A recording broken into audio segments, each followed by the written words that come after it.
Muy buenas tardes, mi nombre es Patricio Jarrín, estudiante de la carrera de Derecho de la Universidad Técnica Particular de Loja.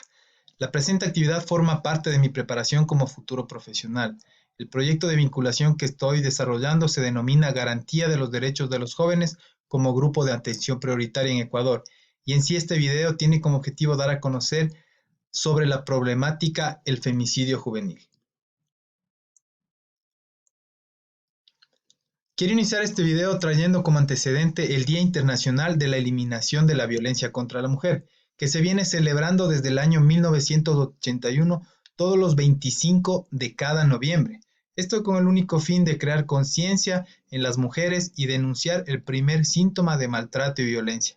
De igual manera, la Declaración sobre la Eliminación de la Violencia contra la Mujer, emitida por la Asamblea General de la ONU en 1993, define la violencia contra la mujer como todo acto de violencia que tenga o pueda tener como resultado un daño o sufrimiento físico, sexual o psicológico para la mujer, así como las amenazas de tales actos, la coacción o la privación arbitraria de la libertad, tanto si se producen en la vida pública como en la vida privada. Como tema principal tenemos el femicidio, que en Ecuador nos arroja cifras muy amplias. Es así que desde el mes de enero del 2014 hasta el mes de noviembre del 2019 se han suscitado 720 muertes violentas en contra de mujeres, que según las estadísticas, el 31% de ellas no superaban los 24 años de edad, y una de las víctimas más jóvenes apenas tenía 14 años. Como podemos observar en el siguiente gráfico, en el gráfico número 4, la distribución por provincias sobrecae en Pichincha, Guayas y Manabí, que se concentra la mayor cantidad de femicidios con un 48% de las muertes. De igual manera podemos ver que en las provincias de la Amazonía son las que menos registros de femicidios presentan. Ahora bien, quiero citar textualmente lo que nuestro Código Orgánico Integral Penal nos dice respecto a este delito. El artículo 141 manifiesta: femicidio. La persona que, como resultado de relaciones de poder manifestadas en cualquier tipo de violencia, dé muerte a una mujer por el hecho de serlo o por su condición de género, será sancionada con pena privativa de libertad de 22 a 26 años. Como podemos observar en este artículo, el COIP sanciona este delito con hasta 26 años de reclusión, siendo una de las condenas más altas en nuestro país.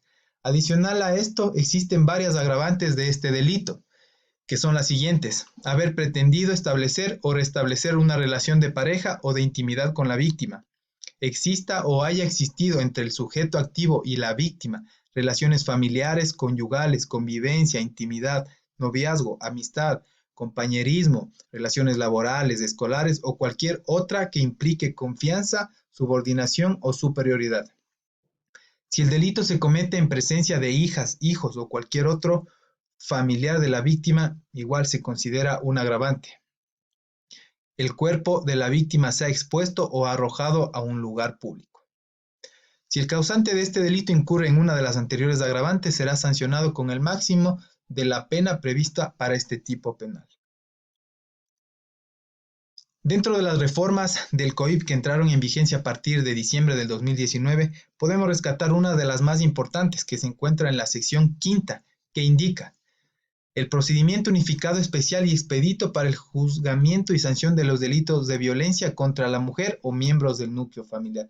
En sí, el numeral 4 indica que la Defensoría Pública está obligada a prestar un servicio legal, técnico, oportuno, eficaz y gratuito en todas las etapas del proceso, y el patrocinio y asesoría jurídica a la víctima que no cuente con recursos suficientes para su patrocinio. Como podemos observar en el último numeral, a partir de diciembre, la víctima en el caso de violencia deberá ser asistida de forma gratuita en todas las etapas del proceso por parte de la Defensoría Pública. En este punto quiero hacer una diferencia entre asesinato y homicidio. Asesinato se caracteriza por quitar la vida a otra persona de manera intencional, realizando el acto con alevosía y dolo, existiendo con antelación una motivación para hacer dicho acto, mientras que el homicidio es un acto en el cual no existe premeditación. Pero en fin, estos dos actos tienen un algo en común que implica matar a otra persona. Vamos a ver rápidamente los diferentes rasgos de los asesinos o femicidas. En el caso de los agresores, el femicida más joven, según las estadísticas, tiene 21 años, mientras que el más adulto 72 años. La gran mayoría son personas conocidas y con una relación muy cercana a sus víctimas. Es así que en 57 casos los femicidas fueron sus parejas o exparejas. 4 mujeres fueron asesinadas por familiares cercanos, hermanos. 2 femicidas eran pretendientes de la víctima y en 12 casos los femicidas son personas desconocidas. Cabe señalar que existe un vacío de información al respecto en 20 de los 95 casos. Como podemos observar, no se tiene un patrón definido para un femicida, ya que la mayoría de muertes fueron causadas por sus parejas sentimentales. Bueno, en sí vamos a explicar los rasgos principales de estas personas. Uno de los rasgos principales es la visión del otro como causante de daño, amenaza u obstáculo.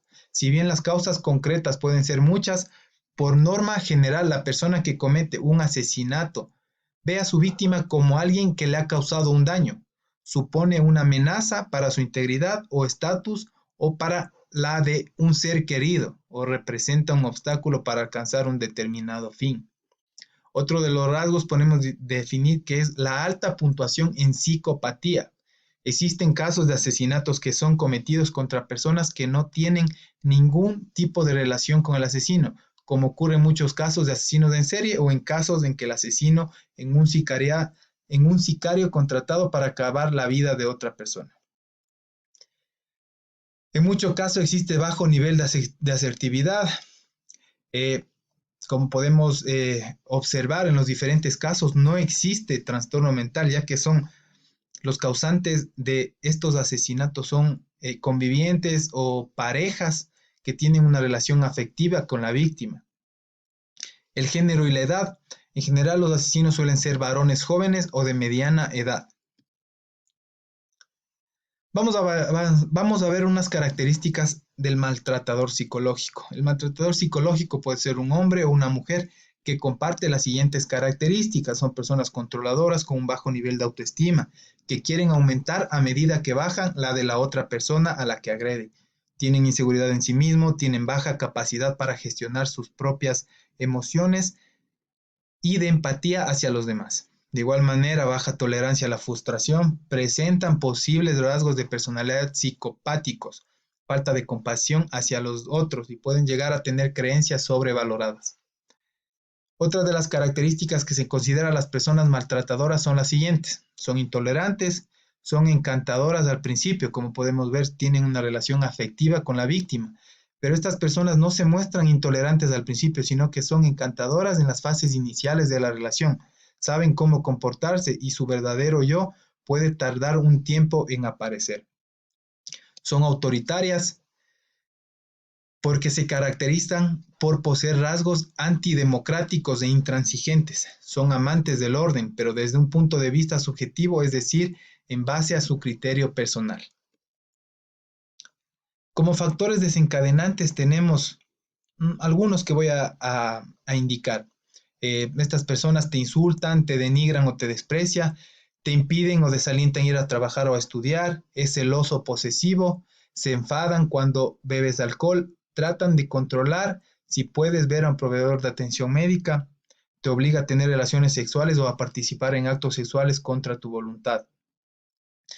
Para esto debemos saber identificar estos problemas y romper el ciclo de la violencia, ya que mientras más tiempo permanezcas en este tipo de relaciones mayores serán las consecuencias. Busca ayuda en alguien en quien confíes, acude a un amigo, un ser querido o a un compañero. Como podemos observar en el gráfico 2, el tipo de violencia más común a lo largo de la vida de las mujeres, como en los últimos 12 meses, es la violencia de pareja. Y en el gráfico 3 podemos observar que 43 de cada 100 mujeres han sufrido algún tipo de violencia y con más frecuencia violencia psicológica. Como conclusiones tenemos, según los estudios realizados en varias páginas del gobierno y en la fiscalía, se puede deducir que el rango de edad de mujeres muertas por este delito oscila entre los 15 a los 34 años. La Policía Nacional en sus diferentes unidades son los encargados de la aplicación de medidas de protección dictadas por los jueces. y las juntas cantonales de protección de derechos. Es así que se ha evidenciado que en las diferentes partes de nuestro país la falta de personal policial especializado en materia de violencia intrafamiliar para poder dar un seguimiento oportuno a las víctimas de esta violencia. De igual manera, se ha evidenciado que los infractores al momento de no poseer una defensa técnica particular son representados por la Defensoría Pública, lo cual es un derecho estipulado en la Constitución de la República. Pero a las víctimas de violencia, ¿quién las respalda legalmente? Ya que en las audiencias de este tipo de infracciones, la víctima está acompañada del policía que realiza la aprehensión, más no de una defensa, o en este caso de una ayuda técnica. La violencia viene de la mano con varios factores y uno de ellos, como podemos observar en las encuestas realizadas, es la falta de educación, ya que los grupos más vulnerables a este problema social son los que menos preparación académica tienen, por lo que este mal social debe ser intervenido integralmente y como punto de partida debe mejorar la educación y en muchos de los casos se debe iniciar con lo que está establecido en la Constitución, que es que todas las personas tengan acceso a una educación de calidad. Invirtiendo en educación estamos dando el primer paso para erradicar este delito. Gracias por la atención prestada. Muy buenas tardes.